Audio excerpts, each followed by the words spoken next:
So we have been talking about Fermi transitions, gamma-Teller transitions, and Fermi theory for the case of point interaction that is observed as per theory. So let us start with the things. So we are talking about Fermi's relativistic theory. So अभी तक हमने जो भी discuss किया है that was non-relativistic. तो हमने पहले देखा था कि हमारे पास जो पॉइंट इंटरेक्शन है जस्ट लाइक जो 10 कार्बन जो हमारा 10 बोरोन में डिके हो रहा है, पॉजिट्रॉन निकल रहा है एंड न्यूट्रिनो निकल रहा है. सो प्रीवियसली ड्राइव्ड और developed theory of beta decay was devised using positron and neutrino as non relativistic. तो ये नॉन रिलेटिविस्टिक वाला जो फीचर है यहाँ पे मेन हो जाता है, बिकॉज जो हमारे पास पॉजिट्रॉन है वो तो उसका तो मास है, मास एग्जिस्ट करता है, दैट इज नॉन जीरो. ठीक है, लेकिन जो न्यूट्रिनो है ऑलमोस्ट मासलेस होता है. तो अगर ये मासलेस है तो इसकी जो स्पीड है हम नॉन रिलेटिविस्टिक काउंट नहीं कर सकते. तो जो एनर्जी है 2 MeV है, इसीलिए हमने स्टार्टिंग में इसको नॉन रिलेटिविस्टिक लेके चले थे. लेकिन ये अभी न्यूट्रिनो जो है ऑलमोस्ट मासलेस होता है तो स्पीड ऑफ लाइट से मूव करना चाहिए. सो बिकॉज ऑफ दैट हमारे पास जो रिलेटिविस्टिक इफेक्ट है वो भी टेक केयर करने पड़ेंगे. So energy release is small compare to rest mass energy of the nuclear states. So we assume leptons as non relativistic. तो इसीलिए हमने जो लेप्टॉन्स है उनको नॉन रिलेटिविस्टिक मान के चले थे. जो फर्मी ने थ्योरी डिवाइस की थी that was at par with the electricity and magnetism. तो इलेक्ट्रोमैग्नेटिक इलेक्ट्रॉन प्रोटॉन स्कैटरिंग के पैरेलल ये वाली थ्योरी डेवलप की गई थी for the case of beta decay.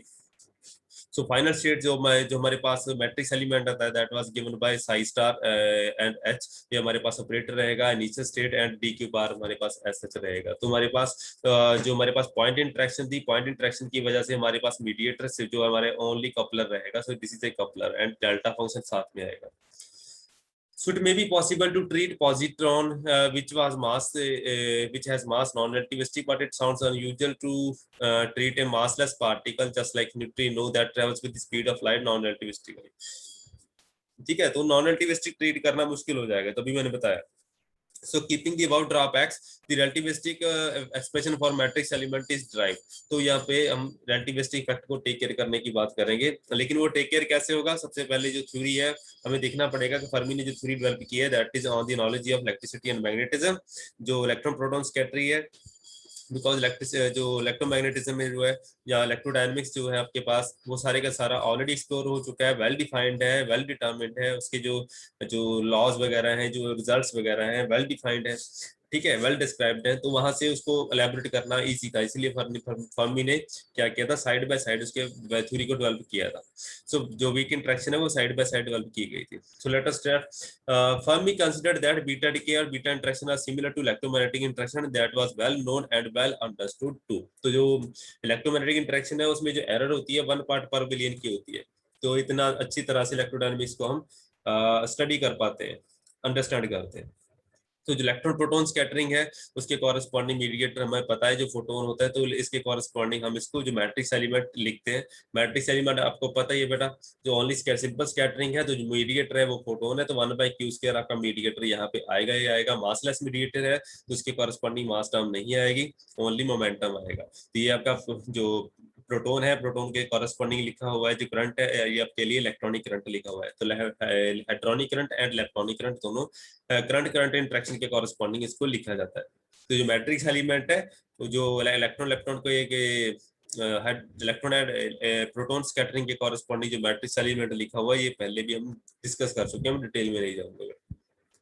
इसको डिस्क्राइब करने का मैंने पहले ही बता दिया कि ये करंट टाइप ऑफ इंटरेक्शन रहेगी. एक हेड्रॉन रहेगा, एक इलेक्ट्रॉन रहेगा. हेड्रॉन आपका प्रोटॉन है और इलेक्ट्रॉन जो है आपका लेप्टॉन है. तो इलेक्ट्रॉन एंड हेड्रॉन की इंटरेक्शन है ये यहाँ पे.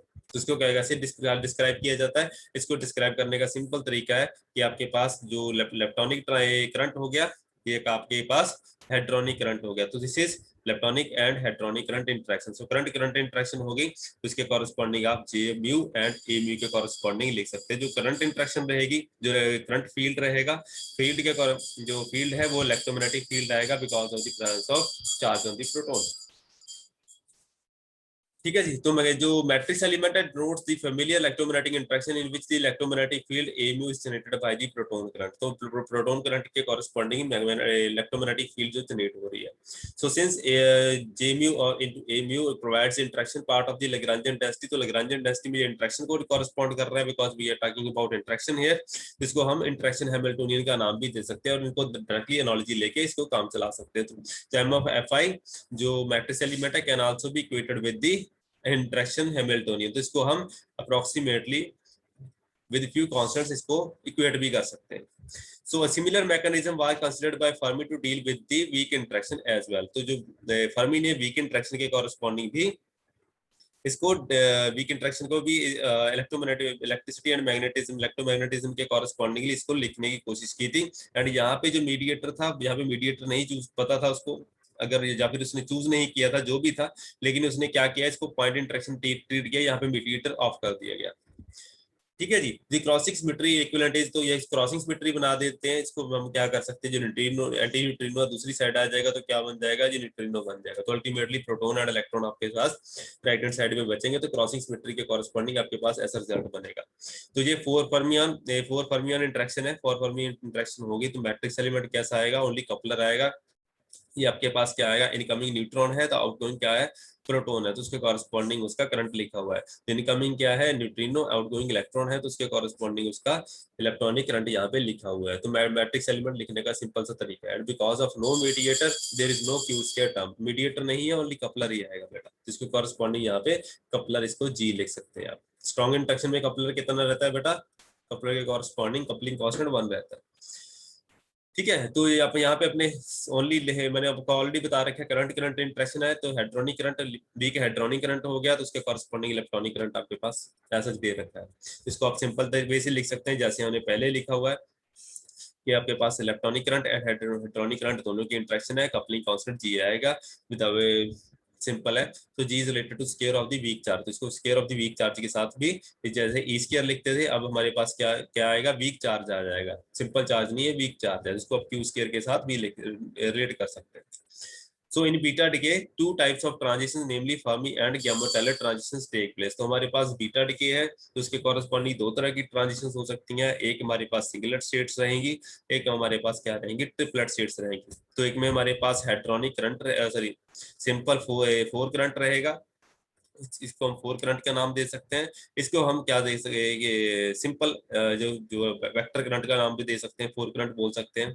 तो सिंपल वेक्टर करंट जो है वो फर्मी के साथ रिलेट होता है। जो एक्सियल करंट है, बिकॉज ट्रिपलेट स्टेट आ जाती है तो इसको हम एक्सियल वेक्टर के साथ इसको डिनोट करते हैं। तो वेक्टर एंड एक्सियल वेक्टर दोनों अलग अलग को हम यहाँ पे क्लब करके चलते हैं। तो दो तरह की ट्रांजिशन, दो तरह के हमारे पास वेक्टर आएंगे, तो एक वेक्टर एक एक्सियल वेक्टर आ जाएगा। तो there must be term in the interaction Hamiltonian to produce both the Fermi and Gamow-Taylor selection rules also। तो दो तरह की ट्रांजिशन है तो दोनों ही मैट्रिक्स एलिमेंट्स में रिफ्लेक्ट होने चाहिए। तो एज प्रपोज्ड बाय फर्मी, तो उसको दोनों को रिफ्लेक्ट करने के लिए हमने क्या, इसको कैसे इंप्लीमेंट करना है, तो मैट्रिक्स एलिमेंट जो है, मैट्रिक्स एलिमेंट में हर्मिटियन कंजुगेट भी इंक्लूड करना चाहिए। Hermitian conclude where Hermitian conjugate implies HHC, इसको HC को हम Hermitian conjugate of the first term बोला जाता है। तो V stands for the four vector, then the interaction would produce Fermi selection. तो ये जो प्योर फर्मी ट्रांजिशन जो है तो इस मैट्रिक्स एलिमेंट से निकल के आ जाएंगी। तो जो एक्सियल वेक्टर है वो हम लेटर ऑन स्टेज में डिस्कस करेंगे। तो एक्सियल वेक्टर आपका ज्ञान सिग्मा मैट्रिक्स के साथ रिलेट कर सकते हैं। जो प्रोजेक्शन ऑपरेटर बताया था, जो गामा 5 मैट्रिक्स है, वो भी हम यहाँ पे इंक्लूड करेंगे। तो द करंट्स जो जे म्यू जो आपका इलेक्ट्रॉनिक करंट है, हेड्रोनिक करंट है, four component vectors whose mu is equal to 0 part is scalar, and जो बाकी कंपोनेंट है वो 3 वेक्टर को कॉरेस्पॉन्ड करते हैं। सिंपल सा टर्म आपने इलेक्ट्रोडायनेमिक्स में ऑलरेडी स्टडी किया हुआ है। तो इसमें आपके कुछ चीजें मैं स्टार्टिंग में डिटेल में नहीं जाऊंगा, इसको मैं थोड़ा स्किप कर देता हूँ। आप इसको बाय बाय योरसेल्फ DIY मतलब डू इट योरसेल्फ आप खुद कर सकते हैं। तो अगर पैरिटी की बात करें तो पैरिटी अगर कोई स्केलर फंक्शन है आपके पास तो स्केलर हमेशा ही नॉन जीरो नो चेंज देगा, मतलब पैरिटी चेंज नहीं करेगी। अगर पोलर वेक्टर है उसके कॉरेस्पॉन्डिंग आपको चेंज देखने के लिए मिलेगा। अगर सूडो स्केलर है तो सूडो स्केलर के कॉरेस्पॉन्डिंग पैरिटी चेंज मिलेगी। अगर सूडो एक्सियल वेक्टर है तो no change in the parity आएगा। तो अगर आप यहाँ पे क्या चूज कर सकते हैं, scalar as well as pseudo axial vector. तो एक्सियल वेक्टर आप यहाँ पे चूज करके दे सकते हैं जिनमें पैरिटी चेंज नहीं होती है। तो स्टार्टिंग में जो भी थ्योरी डेवलप की गई थी बाय फर्मी, उसमें पैरिटी कंजर्विंग नेचर ही कंसिडर किया गया था। वो लेटर ऑन स्टेजेस में पता चला कि जो पैरिटी है वो वायलेट करती है, तो उसको भी टेक केयर लेटर ऑन बाद में किया गया था। उसकी कुछ टर्म जो है वो लेटर ऑन स्टेजेस में ऐड की गई थी। जो सूडो स्केलर होता है, सूडो एक्सियल वेक्टर होता है, तो उसके कॉरेस्पॉन्डिंग क्या आता है बेटा, गामा 5 का फैक्टर यहाँ पे ऑटोमेटिकली आपको टेक केयर करने में मिलेगा। तो हमेशा ही गामा 5 फैक्टर जो एक्सियल वेक्टर होता है, एक्सियल वेक्टर की जो नोटेशन है वो ऐसी होती है बेटा। आप सिंपल कैसे लिखते हो, आप सिंपल करंट लिखना है, करंट इंट्रैक्शन लिखनी है, तो आपके क्या लिखते हो, सिंपल ऐसा, ठीक है। लेकिन जब आप एक्सियल वेक्टर लिखोगे तो उसके कॉरेस्पॉन्डिंग उसकी नोटेशन थोड़ी सी बदल जाती है। तो योटा गामा 5 गामा आई के कॉरेस्पॉन्डिंग लिखा जाता है, ठीक है। उसके अगर सूडो स्केलर लिखना है तो सूडो स्केलर में गामा नॉट लिखा जाता है, ठीक है। अगर गामा आई लिख दोगे तो एक्सियल वेक्टर बन जाएगा, अगर गामा नॉट लिखोगे तो सूडो स्केलर बन जाएगा, ठीक है जी। तो ऐसी चीजें आपको देखने, पोलर वेक्टर है, पोलर वेक्टर के कॉरेस्पॉन्डिंग गामा आई लिखा जाता है, तो वेक्टर के कॉरेस्पॉन्डिंग गामा आई, स्केलर के कॉरेस्पॉन्डिंग गामा नॉट लिखा जाता है। तो पोलर वेक्टर ऐसा हो जाए, स्केलर के कॉरेस्पॉन्डिंग गामा नॉट लिखा जाएगा। तो इसके कॉरेस्पॉन्डिंग इसके ऑपरेटर क्या क्या है, आप इसको चेक कर सकते हैं कि पैरिटी कौन कौन से में वायलेट नहीं हो रही है। तो पैरिटी स्केलर में नहीं चेंज करेगी एंड सूडो एक्सियल वेक्टर में नहीं चेंज करेगी, पोलर वेक्टर में भी चेंज कर जाएगी और सूडो स्केलर में भी चेंज कर जाएगी। तो फिलहाल की घड़ी हम इन दोनों को रखेंगे, ठीक है जी। तो एक में क्या रहेगा, स्केलर के कॉरेस्पॉन्डिंग जो हमारे पास आएगा that will take care of the Fermi transitions, and जो हमारे पास एक्सियल वेक्टर रहेगा it will take care of the case of Gamow Teller transitions. तो Fermi assumed only vector vector interactions, the Fermi ने वेक्टर वेक्टर इंटरेक्शन की बात की थी। Gamow Teller transition would require axial vector interaction to have a term in the matrix element for the case of Fermi theory. तो matrix element को हमें axial vector interaction में deal करना पड़ेगा। अगर फर्मी ट्रांजिशन है उसको हम जीबी के साथ डिनोट करते हैं। अगर टोटल मैट्रिक्स एलिमेंट को लिखना हो तो कपलिंग के कांस्टेंट के साथ जितना भी पोर्शन आता है उसको वेक्टर इंटरेक्शन के साथ लिखा जाता है। अगर एक्सियल वेक्टर की है मतलब गैमो-टेलर ट्रांजिशन है तो जीटी के साथ लिखा जाता है और जी ए के साथ लिखा जाता है, ठीक है। तो इसको हम जी ए के साथ लिखते हैं। तो मैट्रिक्स एलिमेंट के कॉरेस्पॉन्डिंग हमारे पास क्या आएगा, मैंने आपको स्टार्टिंग में बता दिया। तो it will be given by iota gamma 5 and gamma mu के कॉरेस्पॉन्डिंग इसको लिखा जाएगा। तो ये आपके पास ऐसी चीजें दे दी गई है, ठीक है जी। तो where A stands for the axial 4 vector. तो इसके बाद आ जाती है बेटा बीए थ्योरी। बीए थ्योरी की मैं बैकग्राउंड ऑलरेडी सेट कर चुका हूँ। बीए थ्योरी क्या है, vector and axial vector interaction है। एक आपके पास फर्मी ट्रांजिशंस होती हैं, एक आपके पास गैमो-टेलर ट्रांजिशन होती है। दोनों ट्रांजिशंस को टेक केयर करने के लिए आपको क्या करना पड़ता है, दोनों के जो मैट्रिक्स एलिमेंट कंट्रीब्यूशन है एडम इंक्लूड करने पड़ते हैं। जब लेकिन जब आपको पता है दोनों का कंट्रीब्यूशन ऐड अप करते हो तो उसके कॉरेस्पॉन्डिंग दोनों के जो कपलिंग कांस्टेंट्स है वो ऑपोजिट आते हैं। एक का साइन पॉजिटिव आएगा, एक का साइन नेगेटिव आएगा। वेक्टर का जो वेक्टर वेक्टर इंटरेक्शन उसका साइन पॉजिटिव आ जाता है, जो एक्सियल वेक्टर इंटरेक्शन उसका साइन नेगेटिव आ जाता है। तो दोनों को जब आप ऐड करते हो तो दोनों में एक माइनस आ जाता है। This is B minus A interaction, vector minus axial vector interaction बोला जाता है। तो this is the sign of A minus, ये हाइफन नहीं है, ये माइनस का साइन है बेटा। तो हम इलेक्ट्रॉन सिरीज में भी आपको पता चल जाएगा। तो बी माइनस ए थ्योरी है बेटा जो वीक इंटरेक्शंस को गवर्न करती है of beta decay. The vector current employed by Fermi in his vector interaction to explain the Fermi transition in beta decay and the axial vector current required to explain the gamma-Teller transition could be combined to obtain the desired matrix element for the case of beta interaction processes. तो हमारे पास सारे के सारी ये वाली बात मैंने already discuss कर दी है। It may however be noted that it is not only the vector current that would give the Fermi selection rule and axial the gamma-Teller selection rule, but the scalar can also give Fermi transitions and a tensor can also give gamma-Teller transition। मतलब आपके पास काफी सारे combinations available होते हैं, ठीक है। लेकिन उनमें से जो बेस्ट पॉसिबल अवेलेबल कॉम्बिनेशन है जो काफी सारी जो प्रॉपर्टीज को डिस्क्राइब करता है वो हमारे पास वेक्टर एंड एक्सियल वेक्टर का ही केस रहता है। अदरवाइज आप टेंसर को भी यूज कर सकते थे, लेकिन अगर टेंसर यूज करोगे तो आपके पास जो मोमेंटम कंसीडरेशन है वो आपकी सेटिस्फाई नहीं होती। मतलब डायरेक्शन की प्रेडिक्शन वगैरह है थ्योरी से वो उल्टी प्रोड्यूस हो जाती है।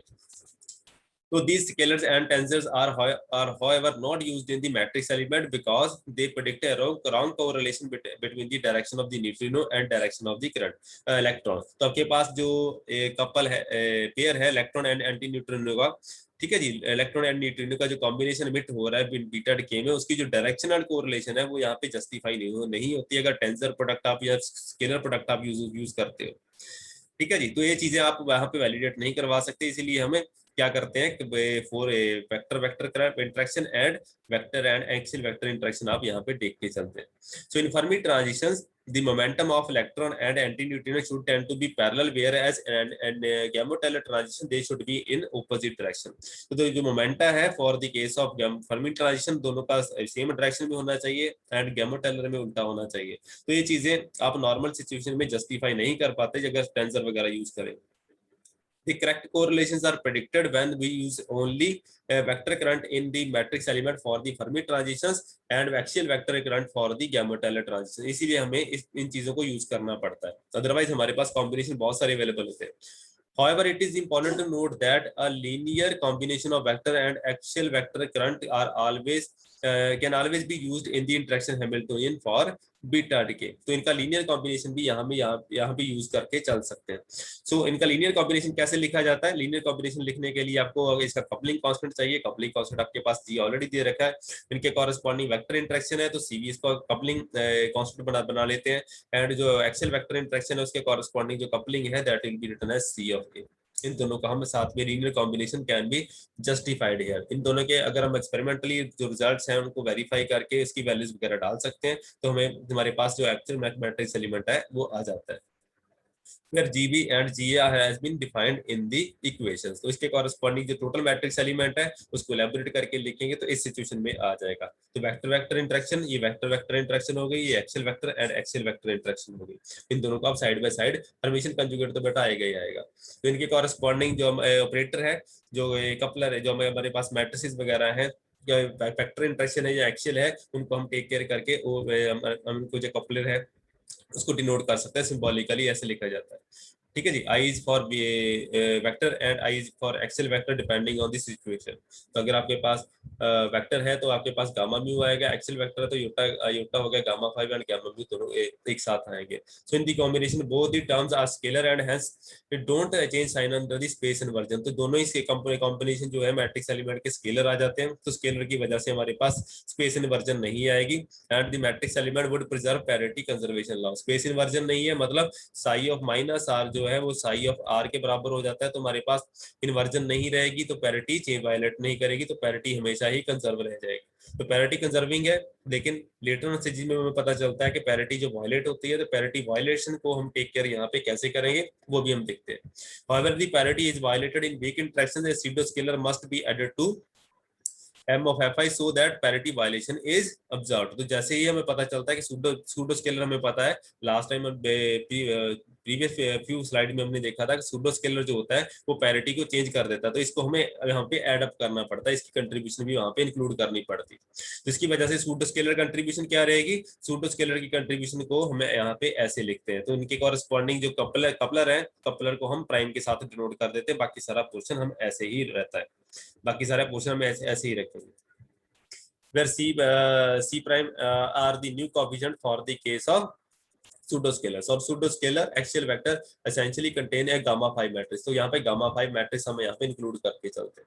तो thus the parity violating interaction Hamiltonian, तो जब parity violate भी हो जाती है तो भी उसको हम टेक केयर करके यहाँ पे मैट्रिक्स एलिमेंट में इंक्लूड कर लेते हैं। तो only we are modifying the और matrix element corresponding to the observed result. तो जितना भी हमारे पास एक्सपेरिमेंटल एविडेंसेस वगैरह अवेलेबल है उसके कॉरेस्पॉन्डिंग हमारे पास जो मैट्रिक्स एलिमेंट पॉसिबली हम डिजाइन कर सकते हैं बेस्ट पॉसिबल, वो हम यहाँ पे डिजाइन कर रहे हैं। तो matrix element will be given in the terms of vector and axial vector interaction as well as parity violation सूडोस्केलर्स।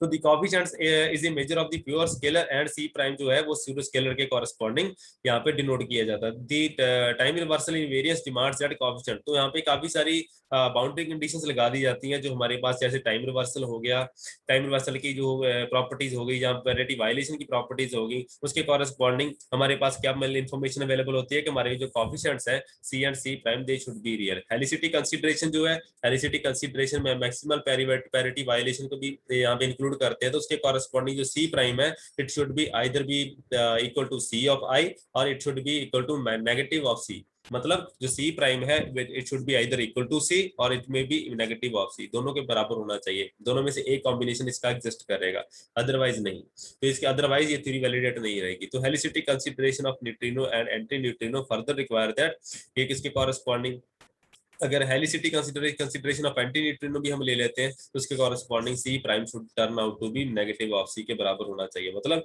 Ultimately आपके पास नेगेटिव साइन यहाँ पे अराइज हो जाता है। इसी वजह से हमें बी माइनस ए थ्योरी बोला जाता है, जिसकी वजह से हमारे पास मैट्रिक्स एलिमेंट जो है यहाँ पे नेगेटिव साइन आ जाता है।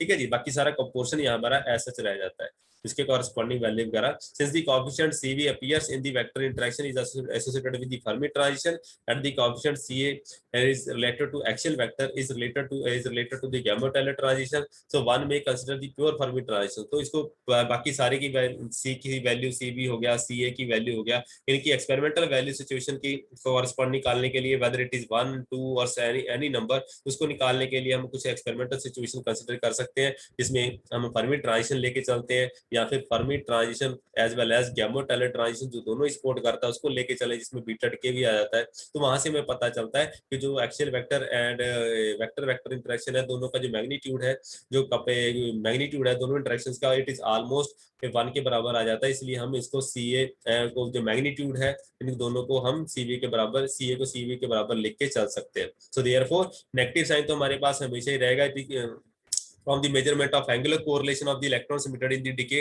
of the polarized neutrons। तो दूसरा एक्सपेरिमेंट जो पोलराइज्ड न्यूट्रॉन के ऊपर किया जाता है, उसके वहां से भी पता चलता है कि दोनों का जो मैग्नीट्यूड सेम है लेकिन जो साइन है नेगेटिव रहेगा।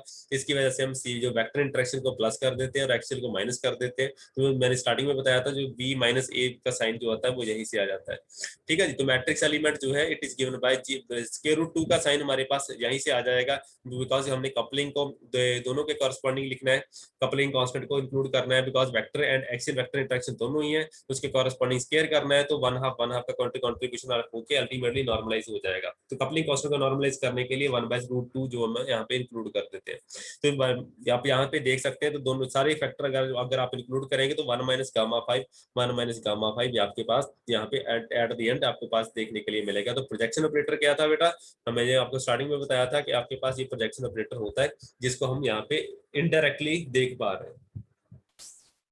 ठीक है जी, तो equations give interaction Hamiltonian for the beta decay process which has been derived by using the CV = -CA with CV = 1 के कॉरेस्पॉन्डिंग। तो ये एक्सपेरिमेंटल सिचुएशंस है जो हमारे पास रिजल्ट देती हैं। तो because of these opposite values of the CV and CA, the beta decay theory described above to obtain the matrix element is known as BA theory, B minus A theory है बेटा। ठीक है जी, so I also the vector current also the current is called the vector current. जो हमारे पास जो current है vector current axial vector current जो है वो हम यहाँ पे देख सकते हैं। तो ये सारी की सारी सिचुएशन जो हमने वहां पे दे रखी होती है। Vector and axial vector B minus A vector minus axial vector interaction हम इसको लिख के चलते हैं। So these are the concept for the BA theory. तो जो बीटा डीके की थ्योरी है वो B माइनस A थ्योरी आ जाती है। ये आपको 12 नंबर का बेटा एज सच एग्जाम में आना ही आना है, चाहे आपको फर्मी थ्योरी बोल लीजिए वो आपको आ सकती है, या फिर B माइनस A थ्योरी आपको 12 नंबर की आ सकती है, या फिर गैमो-टेलर एंड फर्मी ट्रांजिशन जो है ये आपको 6 नंबर में आ सकते हैं। 3 स्टैंडर्ड आर्टिकल हैं जो आपके एग्जाम में आने ही आने होते हैं। बाकी चीजें बेटा हम नेक्स्ट टाइम स्टार्ट करेंगे। एक चीज रह गई छोटी सी, वो भी डिस्कस कर लेते हैं। अभी तक हमने ओनली वीक इंटरेक्शन की बात की है, स्ट्रॉन्ग इंटरेक्शन की बात नहीं की, बिकॉज न्यूट्रॉन एंड प्रोटॉन के अंदर स्ट्रॉन्ग इंटरेक्शन भी एग्जिस्ट करती है। लेकिन अभी तक हमने ओनली वीक इंटरेक्शन की बात की है। अगर वीक स्ट्रॉन्ग इंटरेक्शन जो न्यूट्रॉन एंड प्रोटॉन के अंदर प्रिवेल कर रही है, अगर उसको भी टेक केयर करेंगे तो हमारे पास एक आर का फैक्टर जो है वो भी यहाँ पे आपको देखने के लिए मिलेगा। लेकिन जो आर का फैक्टर है वो ज्यादा यहाँ पे प्रेवलेंट नहीं होता। आर की जो वैल्यू है 1.25 के कॉरेस्पॉन्डिंग आती है। आपने देखा था कि CV/CA की जो वैल्यू है वो ऑलमोस्ट 1.25 थी। वो डिस्क्रिपेंसी जो थी वो बिकॉज ऑफ दैट थिंग थी। तो implying that a strong interaction don't take a major change in the weak interaction Hamiltonian। तो जो strong interaction है यहाँ पे weak interaction को ज्यादा डिस्टर्ब नहीं करती। तो when strong interactions are absent, अगर strong interaction absent रहेगी तो हम इनको डायरेक्टली रिलेट कर पाएंगे जो कॉन्स्टेंट्स वगैरह है। 1/√2 का फैक्टर मैंने आपके साथ ऑलरेडी डिस्कस कर दिया है। तो मोस्टली हमारे पास जो वीक इंटरेक्शन के रिजल्ट्स है वो डायरेक्टली हम इनको मैनिपुलेट करके चल सकते हैं, बिकॉज स्ट्रॉन्ग इंटरेक्शन यहाँ पे ज्यादा तंग नहीं करेगी।